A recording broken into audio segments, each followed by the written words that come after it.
Here we go again, lockdown onward, March 2nd. Two super congratulations. The first one goes to Doug, as he actually found the joke that we had on our previous video. As you can see, the plates behind us are not properly stacked.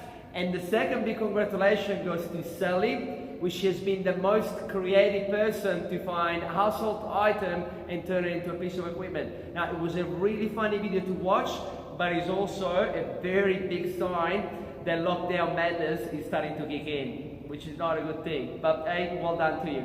All right, let's get through the warm-up and workout. Today for the warm-up, we have 4 rounds of 5 burpees. Chest to the ground, jump up. Then we have 10 air squats. Then we have 10 meters duck walk. Now with the duck walk, ideally what you want to do, you want to clasp your hands behind your head, keep your torso really upright, and try really to get the knee of your toes so you can get a very good ankle stretch, ready for the skill that we have today. And then we'll do 5 to 10 repetitions of tempo push-ups. So 3 seconds going down, nice and slow, and then really explosive coming up. Don't forget, if you want to scale it, you can do them on your knees.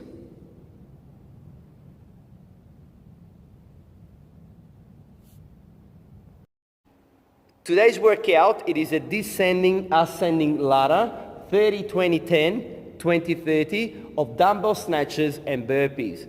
As you have all picked up different pieces of equipment from the gym, we thought we'll give you a few options so you will still be able to complete the workout.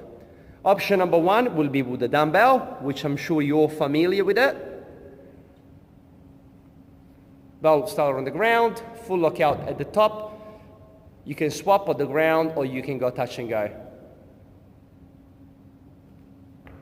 Option number 2 will be with a kettlebell, and it is dead snatch. That means the kettlebell will start on the ground every single repetition. You start from a deadlift position. You will drive with your legs. Make sure you don't pull too early with your arms to finish off with the lockout at the top, punching through the bell. Make sure your wrist, as the tip that I gave you last time in our recent video, don't turn it back, holding a purse. Keep it nice and straight, trying to wrestle it. Option number 3 will be with a dead ball. We are going to do dead ball slams. So you're going to bring the ball above your head, going to slam it on the ground as hard as you can, and try to catch it on the bounce. Good job, Logan. And final option, we have the backpack push press. So dip and drive. Now the same rules apply here for the push press. Make sure you don't dip forward. Keep your torso nice and vertical as you're dipping. Finish off full lockout.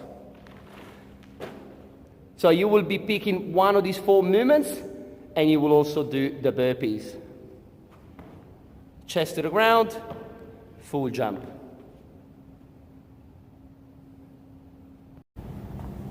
To all my true CrossFit fanatics, I'm sure you all know that in the most recent CrossFit Open, pistol squats have finally made an appearance. Pistol squats are definitely not the easiest movement to perform, but I'm going to give you a few progressions that eventually, with a bit of practice, is going to help you master it. Before you begin practicing your pistol squats, you want to make sure you will do at least 5 to 10 minutes of ankle and hip mobility. Now the first progression that I'm going to show you is probably the most basic one, very, very good for our beginners. You can do it on a bench or a step. Before I start, I would like to say that there is a rule that applies to all progression. Like I told you the other day in the shoulder press, you want to apply tension throughout the whole body to generate strength. So in this case, I'm doing the pistol squats, yes, with my legs, but I want to make sure my top is tensing, so I can keep a nice, good posture. In this case, what I want to do, I'm going to push my arms out, make my fist, tense my arms really hard. What I'm going to do, lift one leg up and slowly control my descent onto your chair or bench.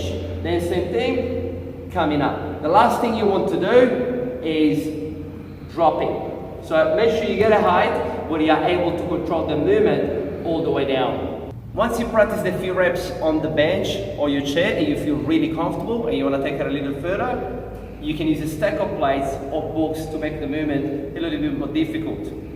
I apply the same principle, tension through my body, squeeze my fist, tense my arms, one leg out, and slowly control myself down and up. Down, up.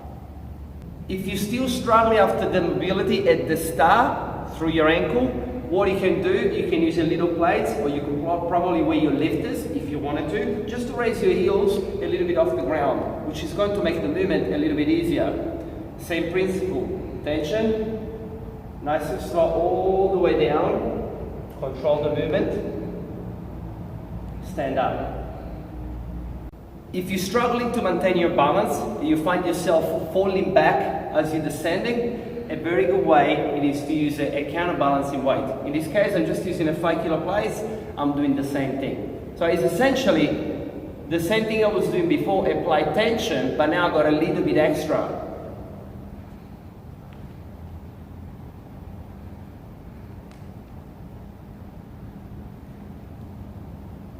And finally, we have our free pistol squat.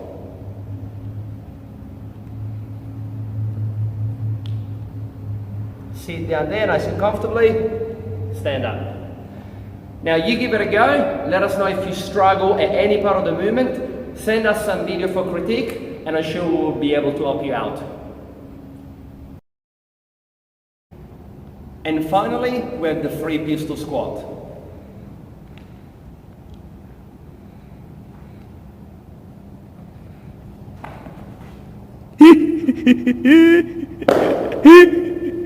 Hehehe